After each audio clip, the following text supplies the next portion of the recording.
Welcome back na naman dito sa aking channel. Panibagong araw, panibagong video na naman tayo ngayon. May ibabahagi na naman ako sa inyo ngayon na ritual. Ito'y simpleng gabay at simpleng pamamaraan at ito ay makakatulong sa inyo. At kung bago sa channel ko, ay huwag niyo pong kalimutang mag-subscribe at pindutin ang notification bell para palagi kayong updated sa mga bago kong videos. Gusto mo ba na siya ay mapaparanoid sa kakaisip sa'yo? Gawin mo lamang itong ritual na ituturo ko sa inyo ngayon. Dapat kayo ay palaging naniniwala sa mga ganitong pamamaraan. At gawin itong ritual sa kahit na anong araw o oras na gusto mo. At ang ritual na ito ay paniguradong siya ay mapaparanoid sa kakaisip sa iyo. Lalong-lalo na kung ikaw ay binaliwala na niya. Gawin mo lamang ito ng buo ang paniniwala mo. Ang gagawin mo lamang, bago ka matulog o di kaya pagkagising mo sa umaga o sa kahit na anong oras ay pwede mong gawin ito.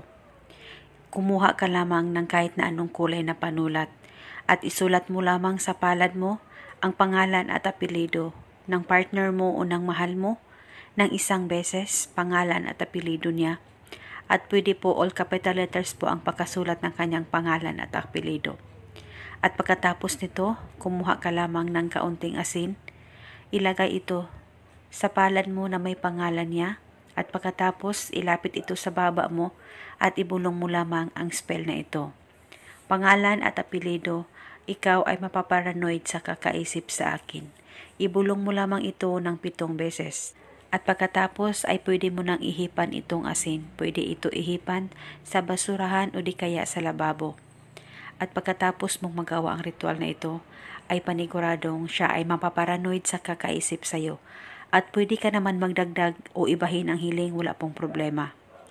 At huwag niyo pong kusang burahin ang pangalan na nakasulat niya dyan sa palad mo.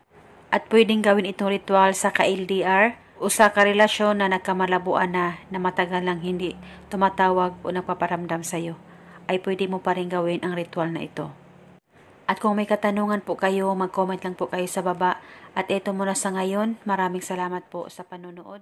May